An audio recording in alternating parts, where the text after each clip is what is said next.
السلام علیکم۔ شاہین T V میں ایک بار پھر سے خوش آمدید۔ انتہائی افسوسناک خبر کے ساتھ آج میں حاضر ہوں۔ اسرائیلی فورسز کے فضائی حملے میں 9 فلسطینی شہید ہو چکے ہیں۔ اس سے قبل 27ویں رمضان کی رات کو جب مسلمان فلسطینی مسجد اقصی میں نماز کی ادائیگی کر رہے تھے تو اس وقت بھی اسرائیلی فورسز کی جانب سے مسجد کے اندر حملہ کیا گیا تھا۔ تاہم اب تیر کمان سے نکل چکا ہے۔ صورتحال بہت ہی کشیدہ ہو چکی ہے۔ 9 فلسطینی شہید ہو چکے ہیں اور 250 سے زیادہ اس وقت زخمی ہو چکے ہیں۔ تو دوسری جانب میں آپ کو بتاؤں گا کہ فلسطینی لڑکی مریم کو جب اسرائیلی فورسز نے گرفتار کیا تو اس کی مسکراہٹ نے پوری دنیا کو ہلا کر رکھ دیا، مطلب اس کے دل میں کسی قسم کا خوف تھا ہی نہیں۔ تاہم ناظرین محترم، میں گفتگو کے سلسلے کو آگے بڑھاؤں گا۔ اگر آپ میرے اس چینل پر نئے ہیں تو سب سے پہلے چینل کو سبسکرائب کیجیے اور بیل آئیکن کے بٹن کو دبا دیجیے۔ اسرائیل نے باقاعدہ طور پر غزہ کے شمال مغربی علاقے بیت خنون میں حملہ کیا۔ یہ فضائی حملہ تھا اور اس کے بعد جس طرح سے وہاں پر تباہی مچی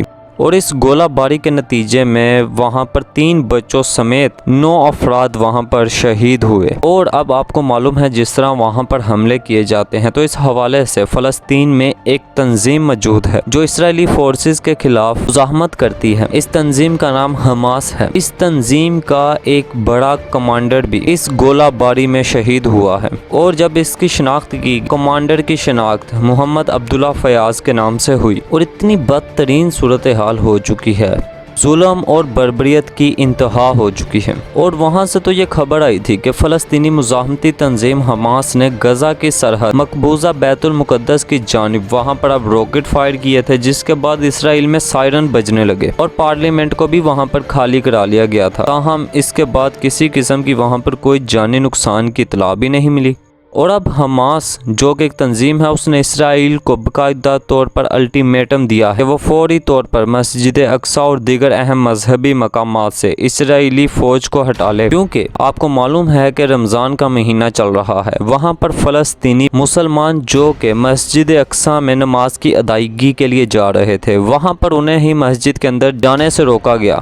اسرائیلی فورسز کے روکنے کے باوجود فلسطینی مسلمان مسجد کے اندر داخل ہوئے اور معمول کے مطابق عبادت میں مصروف تھے۔ ان کے ہاتھ میں کسی قسم کی گنز اور پتھر یا کوئی مزاحمتی سامان موجود نہیں تھا۔ وہ مسجد کے اندر تھے تو باہر سے حملہ کر دیا گیا۔ اس وقت بھی 200 سے زائد فلسطینی زخمی ہوئے تھے اور یہ جھڑپوں کا سلسلہ تب سے جاری ہے۔ اور اب فلسطینیوں کے دلوں سے جس طرح سے خوف اور ڈر ختم ہو گیا، وہ اپنی مثال آپ ہے۔ اسرائیلی فوج نے جب ایک فلسطینی لڑکی مریم کو گرفتار کیا، اس نے بہت ہی خوشی اپنی گرفتاری دے دی۔ یہ اپنی طرز کا ایک عجب واقعہ تھا جس نے پوری دنیا کو ہلا کر رکھ دیا ہے۔ اور اس لڑکی کے چہرے کی مسکراہٹ ایسی تھی کہ دھماکوں اور گولیوں اور گرفتاری کا خوف جیسے تھا ہی نہیں۔ اور اس لڑکی نے جو پیغام دیا، وہ کہتی ہیں کہ میں نہیں چاہتی کہ فلسطینی بچے بھی خوف کے سائے میں پرورش پائیں۔ ہمارے چہرے پر خوف اب نہیں ہوگا۔ اور اس کی گرفتاری کیوں عمل میں لائی؟ مریم نے باقاعدہ طور پر یہ موقف اختیار کیا کہ اس کو ایک لڑکی کو تشدد سے بچانے پر گرفتار کیا گیا۔ تاہم میں اب آپ کو سب سے پہلے وہ ویڈیو دکھاتا ہوں جب مریم کو گرفتار کیا جا رہا تھا تو اس کے چہرے کی مسکراہٹ کیسے تھی، آئیے دیکھتے ہیں۔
جی تو ویڈیو میں بھی آپ دیکھیں کس طرح سے ایک لڑکی بالکل بے خوف ہو کر اپنی گرفتاری دیتی ہے۔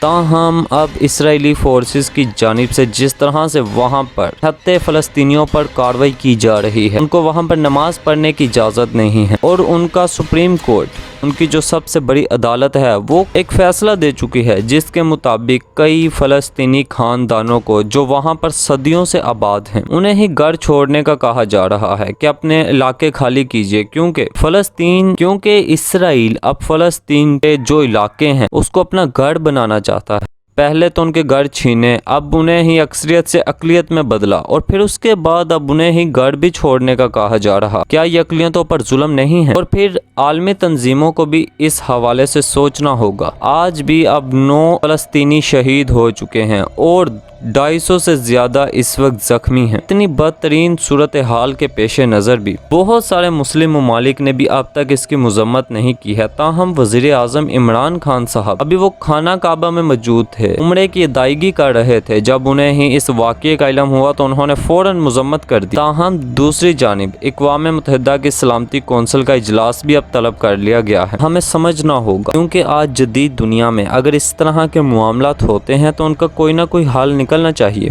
مسجد اقصیٰ کے اندر جو کارروائی کی گئی اور کمپاؤنڈ میں جس طرح سے وہاں پر لوگوں پر گولیاں برسائی گئیں، یہ ربر کی گولیاں تھی جس سے کئی فلسطینی وہاں پر زخمی ہو گئے، تاہم اس کے بعد اب تک جرپوں کا سلسلہ جاری ہے، اور ایک طرف فلسطینی اپنے گھر نہیں چھوڑیں گے کیونکہ وہ وہاں پر کئی سالوں سے، صدیوں سے رہ رہے ہیں۔ دوسری جانب اسرائیلی فورسز، ان کی عدالت اس بات پر زور دے رہی ہے کہ اس علاقے کو بھی خالی کرایا جائے۔ تاہم ناظرین محترم، دیکھتے ہیں کہ موجودہ صورتحال میں عالمی ادارے کس طرح سے اس معاملے کو لے کر آگے چلیں گے، اور پاکستان کس طرح سے مزید اپنا کردار ادا کرے گا۔